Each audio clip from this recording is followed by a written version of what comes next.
E aí, o que você trouxe para nós hoje, Flávio?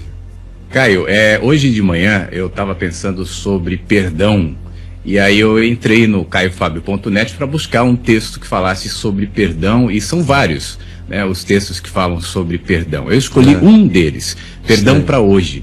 E foi muito legal porque ele casou com imagens bastante emblemáticas em relação a isso, produzidas na Filipinas, numa igreja ali das Filipinas, e ficou bastante legal, casou bastante com o texto, repito, está no site caiofabio.net, é Perdão para Hoje. Eu acho que é um bom momento para a gente refletir sobre isso. Amém. Então, gente boa, mostrem para nós.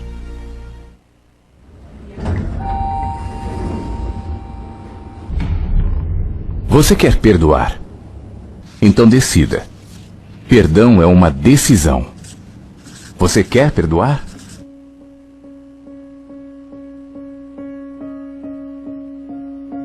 Então, ao decidir, decida também matar os temas como ilustração para sempre. Se você diz que perdoou apenas porque aceitou o culpado, mas lembra ele de seu erro sempre que ele erra, então você não perdoou, apenas o sequestrou a você.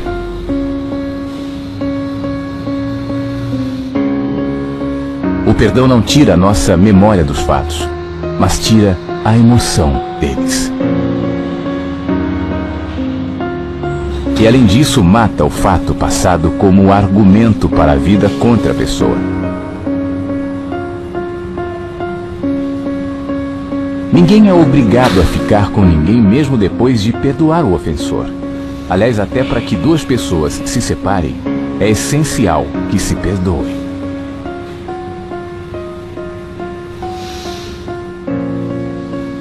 No entanto, se decidem continuar perdoadamente juntos, então que o tema da ofensa não volte nunca mais. Cada ofensa é uma ofensa. Quem perdoa lida com cada uma, não com o montante das ofensas, pois se a cada nova ofensa tudo voltar, é porque perdão nunca houve.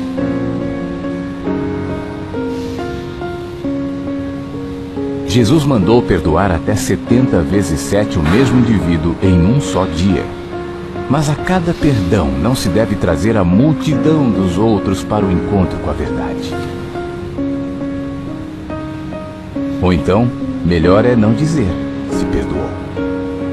O grande desafio do perdão é desistir da ofensa do outro como direito nosso contra ele. Quem perdoa não perde a memória, mas desiste do direito de acusar ou de reter a memória como raiva ou crédito. Por isso, o perdão é um ato de fé e não de emoção. Pela emoção, ninguém perdoa ninguém. Somente pela fé, que antes olha para o próprio perdão que se recebe de Deus todos os dias, é que alguém pode praticar o perdão como decisão de graça e como privilégio. Se perdoar não se tornar um privilégio, creia, ninguém perdoa.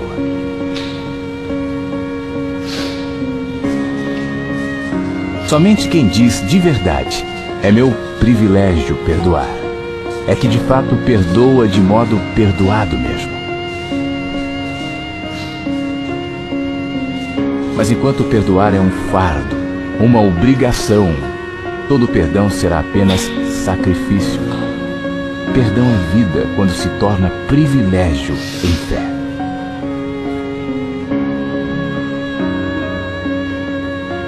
Pense nisso.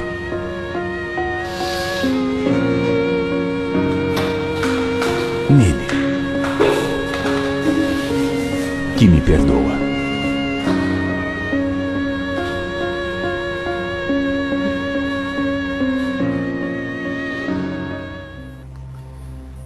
Perdão é aquilo sem o que a vida não é de nenhum modo possível como vida. Ela é possível como existência. E você vai se atropelando, se arrebentando, deixando partes de você se enfraquecendo, se caminha levando no coração todo o acumulado das tristezas, mágoas, decepções, perdas, enganos ou antipatias que recebeu, rejeições das quais foi objeto, se vai caminhando, levando todo esse lixo que os outros jogam e projetam sobre você, e você, porque se importa, se magoa, se ofende, se machuca, e porque é inseguro e insegura, reage como se aquilo ali fosse a essência da vida, como se aquele pensar, aquele opinar, aquela atitude, aquela situação criada por terceiros fossem determinantes para dizer quem é você. E aí você, ofendido por aquilo, reage. E aí inicia-se uma hostilidade, começa uma guerra. E a vida de cada um dos implicados fica sequestrado um pelo outro. E é uma desgraça. Às vezes são antipatias, são aquelas coisas que nascem na gente, aqueles desquereres no coração em relação ao próximo, que vem, sei lá, porque você não gosta da gargalhada dele, não gosta do jeito dele, não gosta de qualquer coisa dele ou dela, acha que ele é falante demais, ou que ele é turrão demais, sei lá o que. Você que sabe. Mas você inventa aquela antipatia e se torna um observador crítico daquilo. Daqui a pouco você vai se tornando comprometido com a sua antipatia de uma maneira tal que você vai se tornando um inimigo de uma construção, de uma projeção, e a outra pessoa vai sofrendo lá de lá, não sabe nem porquê. Um traço da personalidade dela foi escolhido por você para ser uma blasfêmia contra a sua alma. E assim você vai prosseguindo, crendo que é natural que seja assim, que é um direito da gente que seja assim. E a gente só está se matando, é um instrumento diabólico contra o nosso ser.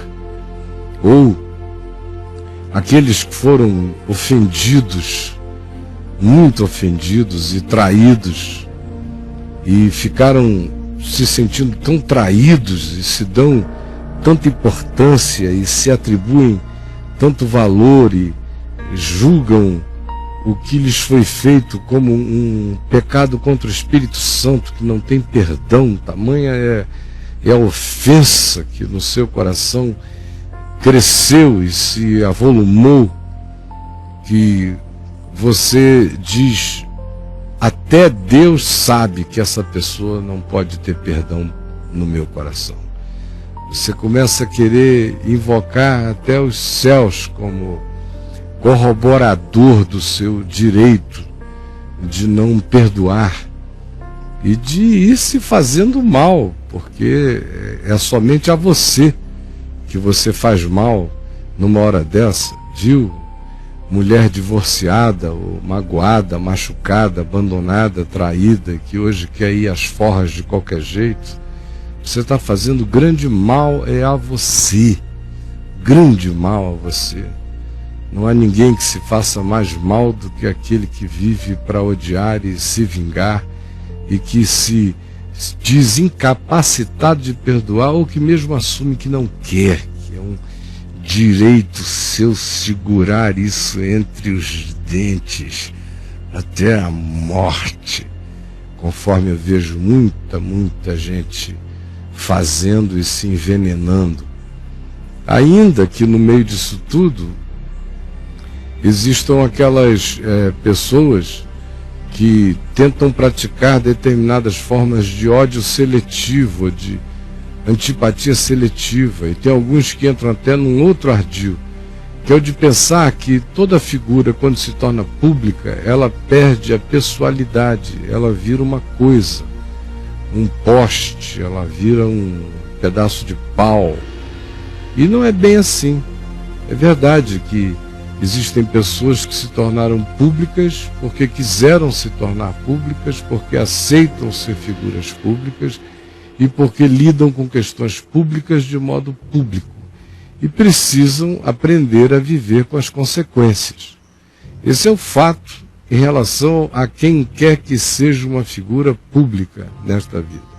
O outro fato tem a ver com aquele que acha do lado de lá que porque aquela figura representa um determinado conceito, pensamento, multidão ou ideologia, ou seja lá o que for, ela em si perdeu a pessoalidade. E aí, ao invés de tratarem dos conceitos, do que concordam, do que não concordam, se tornam inimigos de uma pessoa que elas não conhecem, não sentem, jamais sentiram o cheiro, nunca conversaram, não se permitiram nem sentir o espírito e elegem de maneira absolutamente demonizada para odiar mesmo de todo o coração e acham que isso não é real.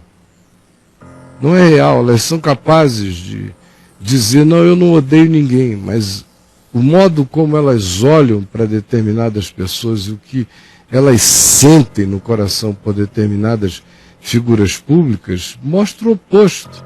É só o ardil e o engano que faz pensar que porque aquilo carrega uma imagem pública, aquela coisa em si, aquela representação não carrega mais pessoa nenhuma ali dentro. E aí o pacotão inteiro vai crescendo dentro da gente, embora no coração o indivíduo vá desenvolvendo ódio não pelos conceitos, mas pela pessoa que o represente. Mas ela não se dá conta de que na multidão dessas muitas antipatias públicas vai nascendo um coração que vai ficando cheio de raiva, de ódio, de amargura. O mal que se vai produzindo no final, a médio prazo, é o mesmo no coração. E tem aqueles que carregam essas doenças do coração traumatizado, machucado, amargurado e que se dá ao direito de viver a vida contra si mesmo, pretextando maus tratos recebidos um dia. Aí o pai me maltratou, mamãe me maltratou, a família não me olhou, meus irmãos me discriminaram, eu fui objeto disto e daquilo, e o indivíduo, uma vez que fica livre daquela contingência histórica, ao invés de jogar tudo para longe e dizer, ufa, meu Deus, eu estou livre disso, graças a Deus. Graças a Deus não tem mais ninguém agora para vir me oprimir. Ao contrário disso, a cena é patética, porque ele foi oprimido a vida inteira assim, agora que ele fica livre disso na história, ele se amarra, se acorrenta, se aprisiona como se todos os algozes dele anteriores estivessem presentes ali. Você veja como a escravidão se estabelece na mente.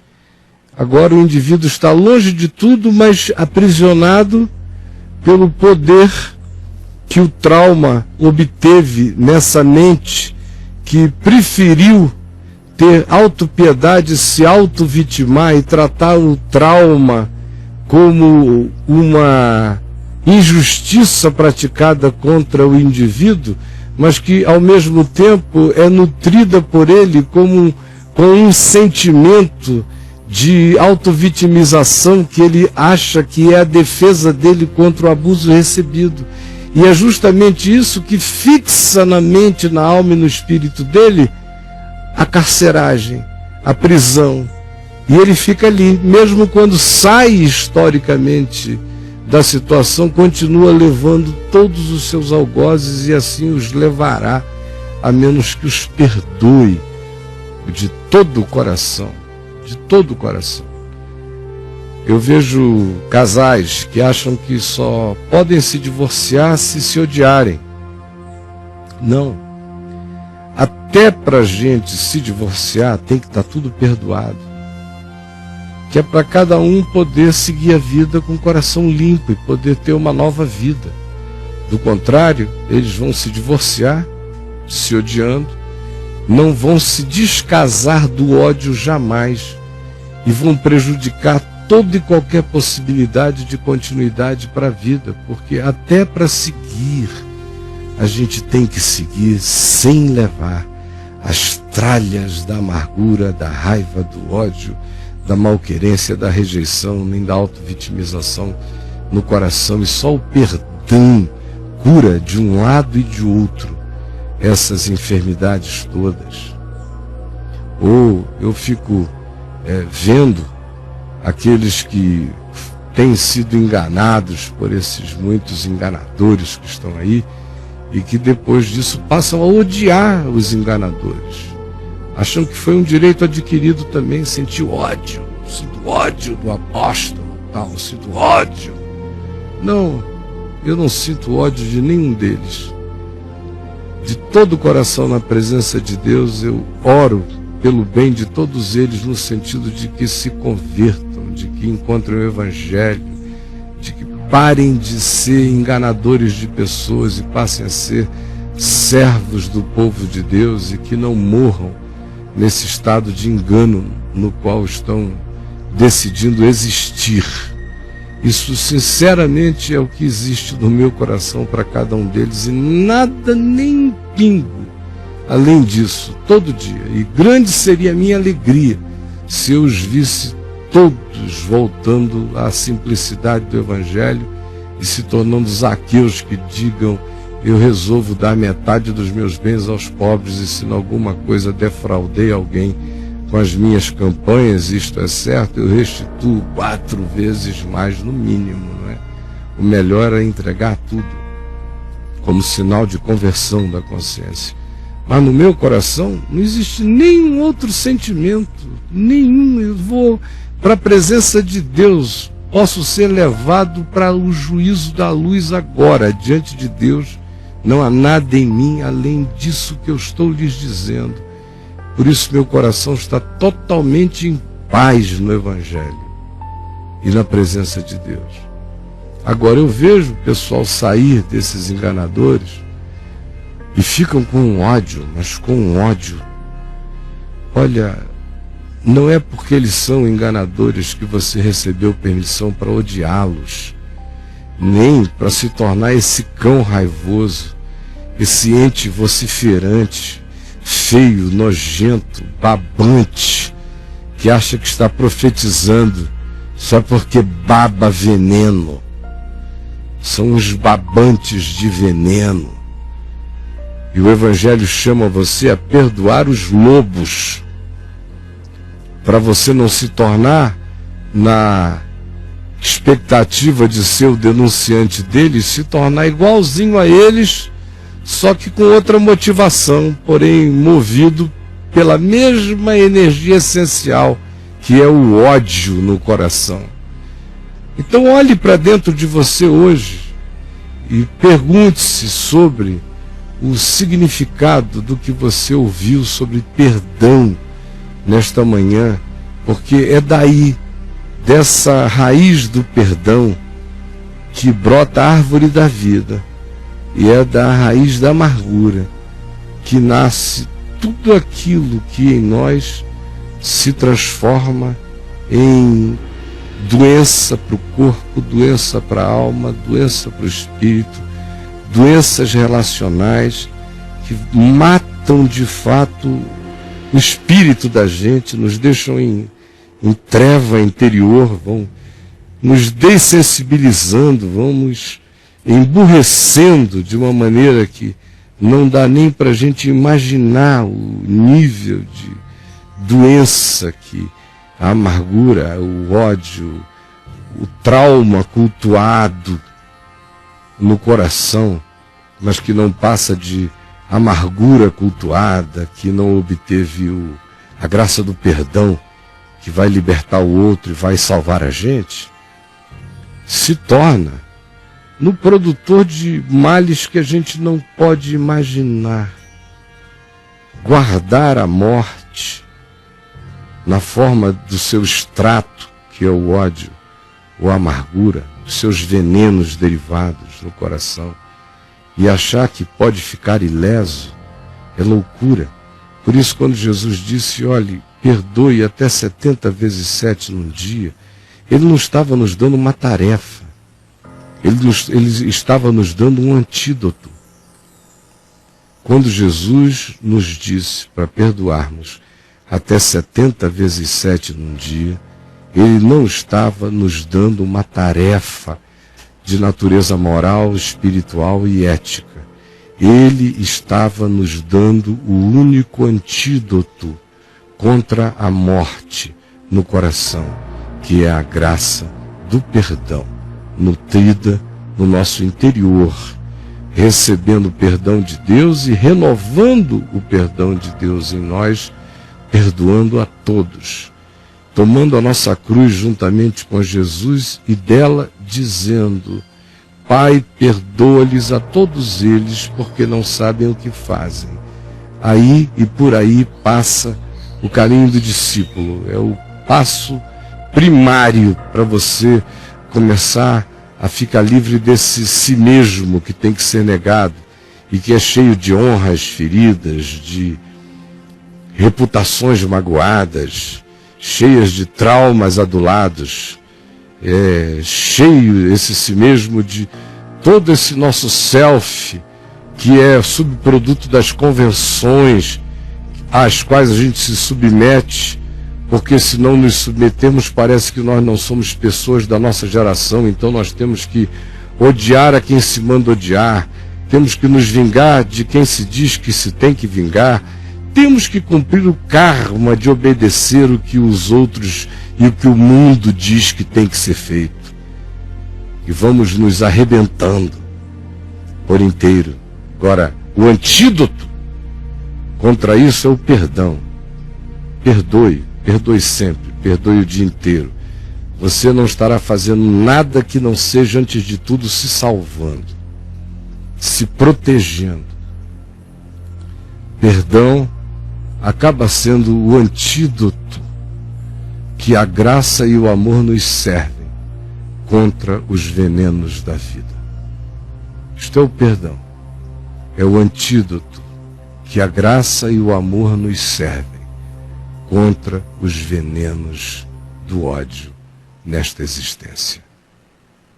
Eu quero que você pense nisto enquanto eu leio para nós um salmo sobre essa graça do perdão de Deus. Eu vou até mudar o salmo, eu ia ler aqui mas meu coração me levou exatamente nesse instante para um outro que nos fala o que acontece com o coração da gente, com o corpo da gente, com a mente da gente, quando a gente não fica livre da nossa culpa, do nosso pecado, e quando a gente não é capaz de perdoar mesmo o próximo, perdoar a todos, em nome de Jesus. Como diz aqui o Salmo 38, não me repreendas, Senhor, na tua ira, nem me castigues no teu furor. Cravam-se em mim as tuas setas e a tua mão recai sobre mim. Não há parte sã na minha carne, porque a coisa vai se tornando somática, vai virando carne. Por causa da tua indignação ou do meu sentimento de culpa diante de ti, não há saúde nos meus ossos, há dores nas minhas juntas por causa do meu pecado, da minha culpa, pois já se elevam acima da minha cabeça as minhas iniquidades, a minha consciência está pesada, como fardos pesados excedem as minhas forças, o meu saber de culpa sobre mim mesmo. Tornam-se infectas e purulentas as minhas feridas, porque de tão acumulada que era a situação, ela foi se somatizando na pele. Isso ele diz por causa da loucura da minha mente, desse estado de desvario do meu ser, que ele foi ficando assim, pela culpa, pela iniquidade, pela certeza de não estar com a consciência pacificada e de ficar tão molestado por essa certeza, eu fui adoecendo-me e me sinto psicologicamente abatido. O mundo das minhas emoções está encurvado e eu me sinto sobremodo abatido. Minha alma anda de luto o dia todo. Eu sinto consequências disso como dores lombares e não há parte sã na minha carne. Feridas explodem e alergias na minha pele para todo lado. Estou aflito e muito angustiado. Dou gemidos por causa do desassossego do meu coração. Mas, Senhor, na Tua presença estão os meus desejos todos e a minha ansiedade não Te oculta. Ele diz, eu estou nesse estado, mas eu estou falando contigo agora e estou colocando diante de Ti a minha ansiedade e a minha perplexidade. Meu coração também está afetado. Eu estou taquicárdico, faltam-me as forças e eu sinto sensação de desmaios, a minha oxigenação não está boa, por isso o coração bate, eu tenho taquicardias, oxigeno mal o cérebro e sinto sensação de desmaio. A luz dos meus olhos, essa mesma já não está comigo. À minha volta, tudo é uma catástrofe. Os meus amigos e companheiros, quando me veem nesse estado, vão ficando dia a dia mais longe. E até os meus parentes se distanciam. E ainda há aqueles que se aproveitam da minha fragilidade para armar ciladas contra mim e tramar contra a minha existência, aproveitarem-se da minha falta de vigilância e de presença na vida. São aqueles que me procuram fazer o mal e que aproveitam o vácuo da minha presença para falarem coisas perniciosas e para plantarem imaginações ruins na cabeça das pessoas a meu respeito. Mas eu estou aprendendo a reagir a Deus. Como surdo eu não ouço, e qual mudo eu não estou abrindo a minha boca. Eu entendi que é o melhor que eu posso fazer agora é ficar quieto. Sou, com efeito, como quem não ouve, em cujos lábios não há réplica. Pois em Ti, Senhor, eu espero. Tu és a minha salvação, meu livramento, meu perdão. Tu me atenderás, Senhor Deus meu. Porque eu dizia, não suceda que se alegrem de mim e contra mim se engrandeçam, quando me resvala o pé aqueles que me odeiam, pois eu estou prestes a tropeçar, a minha dor está sempre presente diante de mim. Era isso só o que me preocupava, e eu estava tão preocupado com o que os outros iriam pensar do meu estado, que eu nem tive atenção para olhar para mim mesmo e descobrir que o que me salvaria daquilo não era ficar preocupado com o que os outros pensariam, mas era enxergar-me e confessar a Ti a minha iniquidade. Por isso ele diz, confesso a minha iniquidade, suporto tristeza por causa do meu pecado. Mas os meus inimigos são vigorosos e fortes, e são muitos os que sem causa me odeiam. Da mesma sorte, os que pagam o mal pelo bem recebido são meus adversários, porque eu sigo o que é bom, jamais terei conluio com esse tipo de prática.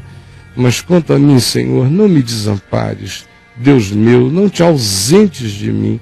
Apressa-te em socorrer-me, Senhor, salvação minha. Agora Jesus disse que quem precisa de perdão, precisa perdoar. Porque aquele que está necessitado de perdão, a primeira coisa a fazer é ficar livre pelo perdão, perdoando a todo mundo.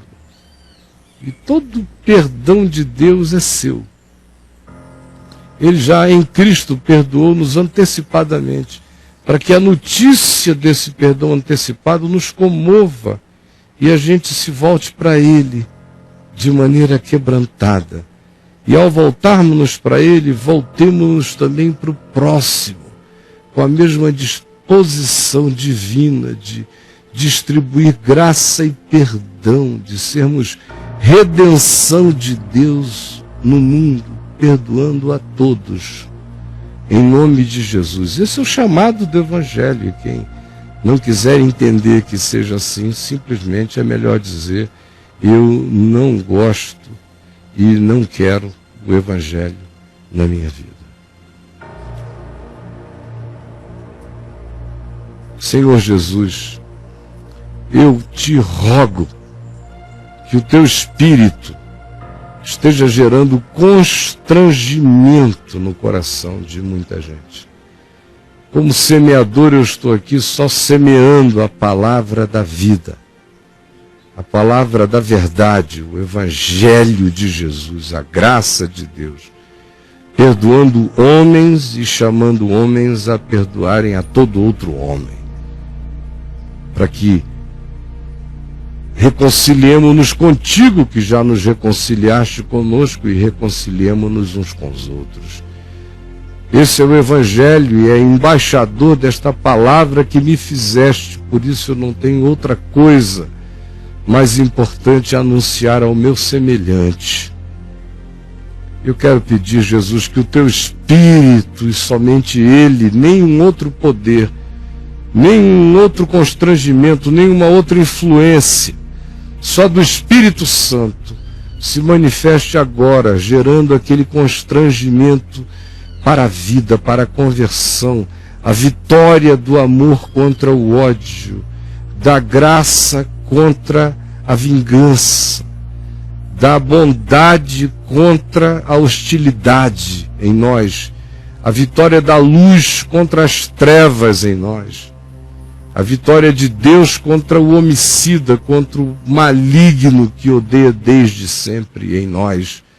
Por favor, ajuda-nos a entendermos a simplicidade da decisão essencial que nós temos que tomar na vida, para que tudo mais possa fazer sentido. Do contrário, nada se poderá construir, porque não haverá base em nós para que o Evangelho seja construído, se o fundamento da graça e do perdão de Deus por nós e de nós para todos não se estabelecer em nós. Não há onde o Evangelho possa erigir nenhum tipo de construção de vida no nosso coração. Permite-nos entender isto e sermos constrangidos por esse entendimento e levados pelas mãos do teu Espírito até a presença de pessoas, de memórias, de lembranças, de imagens que precisam ser lavadas pelo perdão no nosso coração, para que nós sejamos livres de males e males no corpo, na alma, no espírito, nos relacionamentos nossos nesta existência. É o que eu te peço, Senhor Jesus, em teu nome, Jesus. Amém e amém. Flávio, meu irmão, muito obrigado por ter trazido esse texto que me encheu de alegria o coração, viu, meu querido? Que Deus te leve em paz para essa viagem que você está prestes a fazer.